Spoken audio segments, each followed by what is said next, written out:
What's up, everybody? This is Danny Mathematics here with another example to explore, guys. And today, guys, I want to go over example 3 and example 4 of how to solve problems that are dealing with compound interest, how to solve word problems or math problems that deal with compound interest, okay? So, once again, guys, I just want to explain this particular part, guys, the difference between simple interest and compound interest, right? Simple interest, right, is equity or extra value that's being added to a balance or a principal, but it can only be added annually or once per year, right? So simple interest can only be added to an account or a balance once per year, right? It's extra value or extra equity that's been gained and that has been added to a principal or to a start balance, right?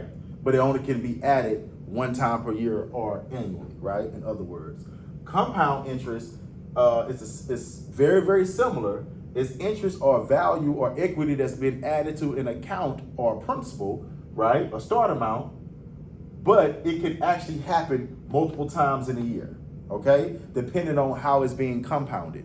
So once again, guys, simple interest can only be applied to a balance or an account or even debt once per year, right? Which is annually, while compound interest can happen multiple times within a year, okay? So once again, guys, that is the difference between simple interest and compound interest, all right? So in these two different examples, guys, everything is gonna be the same. The only thing is gonna be different, guys, is how each situation is being compounded, okay? So each situation is gonna have the same interest rate, the same principal, and the same number of years. Let me change this to 3 years, my bad. It's a little typo. And the same number of years that the interest is being applied, right? The only difference is, guys, is how, both situations is being compounded. And in both situations, they're being compounded differently. And I'm doing that on purpose, guys, so you can see the difference in how the final amounts will come about, okay? So, guys, once again, guys, when it comes to compound interest, we're gonna use this formula, which is A, the final amount equals P, which is the principal, or in other words, the start or the initial balance, right? Times parentheses 1 plus R is the interest rate, right? Divided by N is the number of times the interest rate is applied per year, okay? So how it's being compounded, okay? I'm gonna talk about N, right? So R over N, right? Parentheses close to the power of N times T, and T is just the number of years, okay?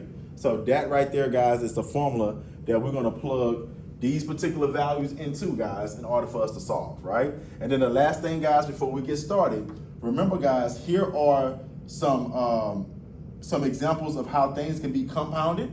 It can be compounded half yearly, meaning that it's gonna be compounded twice in a year, right? Each half of a year is gonna be compounded.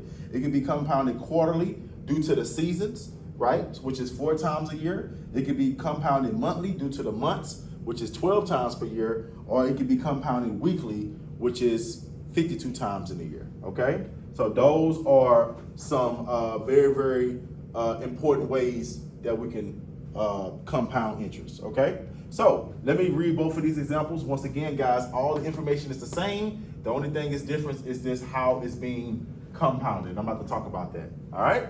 So it says, suppose you deposited $20,000 into the bank at an APR of 6% compounded monthly, right? How much would you have after 3 years, right?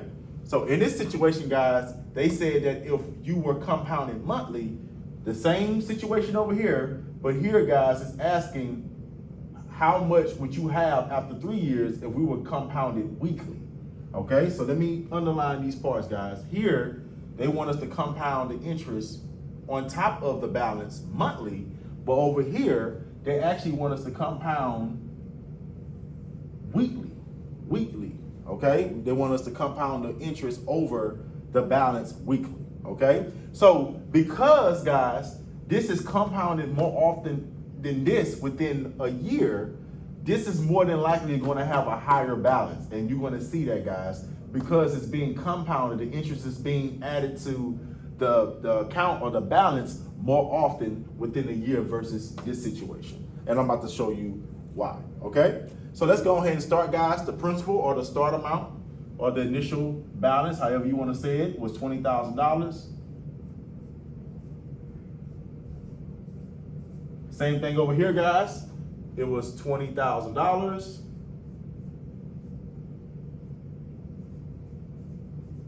And over here, I put 2,000, my bad. Let me fix that. Okay, $20,000.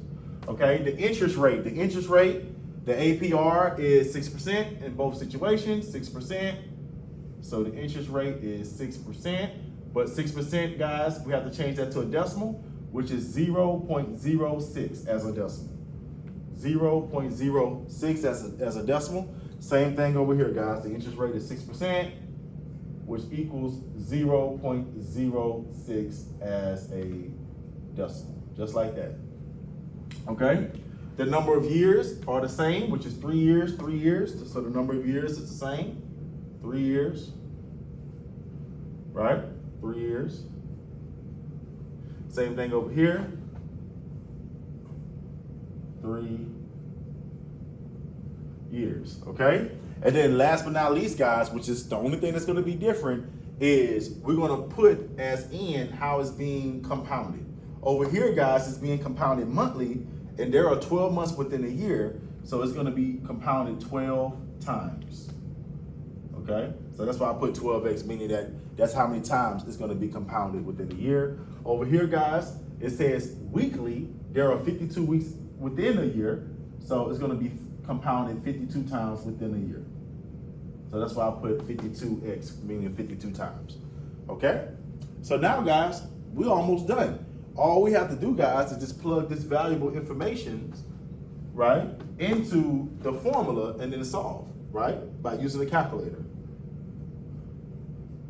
Okay, so I'm going to go ahead and write out what we have. We have the final amount equals, in this particular case, P is $20,000.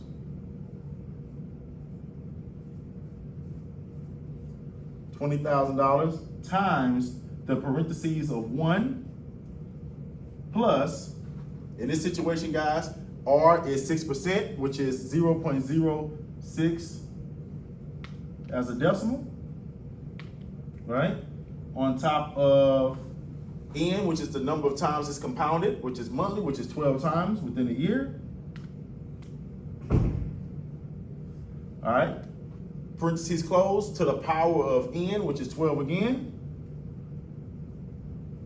times the number of years, which is 3, right? So the exponent is gonna be 12 times 3, okay? All right, I'm gonna do the same thing over here, guys. Okay, and it's gonna be all the same. The only thing is gonna be different is it's gonna be the value of N. It's gonna be the value of N, guys, okay? So once again, everything else stays the same besides the value of N. Okay, over here, guys, in this particular situation, the value of N is 52 because it's weekly, right? So underneath R, I'm gonna have 52 instead of 12 because it's compounded differently. And then the exponent is gonna be 52 times 3 years. Okay, so that's how we write both situations, okay? All right, so let's go ahead and solve, guys. Let's go ahead and solve. Remember, PEMDAS order of operations, I always start off with what's inside the parentheses first, okay? 1 plus, I have to find out what is 0.06 divided by 12. That is 0.005. So I'm gonna cross this out and I'm gonna put 0.005, okay? That is that, okay? And then we can actually rewrite everything. Okay, so now I'm gonna have 20,000, right? Times parentheses 1 plus 0.005 equals 1.005.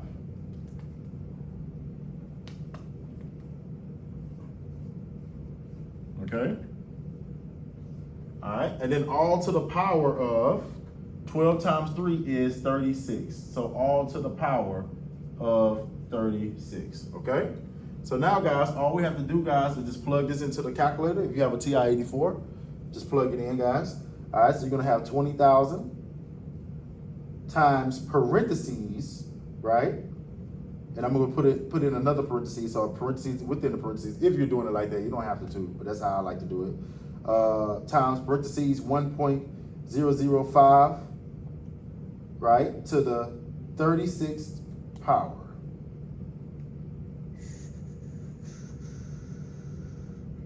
Okay, and then our final answer, guys, or the final amount,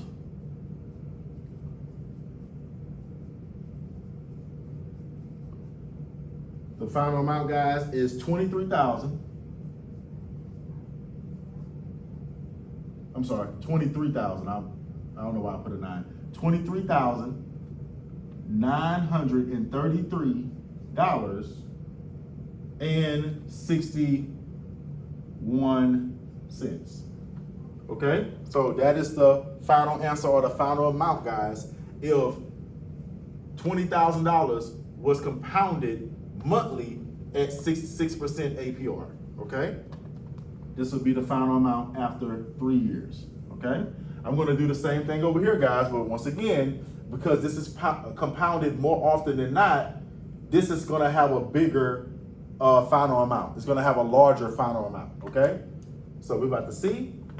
So once again, guys, PEMDAS, you have to solve within the parentheses first. So I'm gonna do 0.06 divided by 12. I'm sorry, not divided by 12, 0.06, I'm looking at that over there, divided by 52. Divided by 52 is 0.0015, okay? I'm just gonna put that, so I'm gonna put 0.00115, okay? I'm gonna put that. That's what I have, okay? Cool, and then I'm just gonna add this to 1, guys. So now, guys, I can rewrite this as this. 20,000 times parentheses 1.00115, right? All to the, now I have to do the exponent, which is 52 times 3. 52 times 3 equals 156. So it's going to be to the power of 156. So now I'm just going to plug all that into the calculator. So once again, final amount.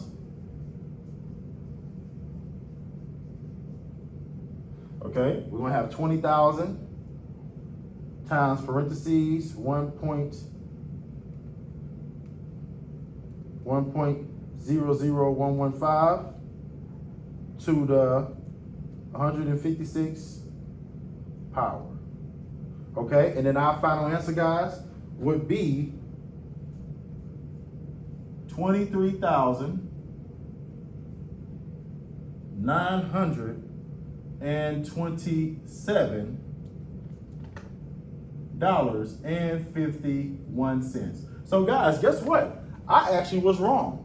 I was assuming that because it's compounded more often than here, over here, it was gonna have a higher value, right? But the value is actually around $5 to $6 lower than this value over here. It's very, very close, right? But this value is actually about $5 to $6 lower than this value, even though it's compounded more often than that one, okay? So sometimes, guys, even if it's compounded more often than the next situation, don't necessarily mean it's gonna have a bigger value or a bigger final amount. Sometimes it does, sometimes it don't. They're gonna be different final amounts, but they're gonna be very, very close and very similar, okay? So yeah, so the final amount over here, guys, is $23,927.51, around that. And over here, guys, if we compounded it monthly, which is 12 months times 12, that would be $23,933.61. All right. So thank y'all so much, guys, for tuning in. I will talk to y'all next time. Thank you.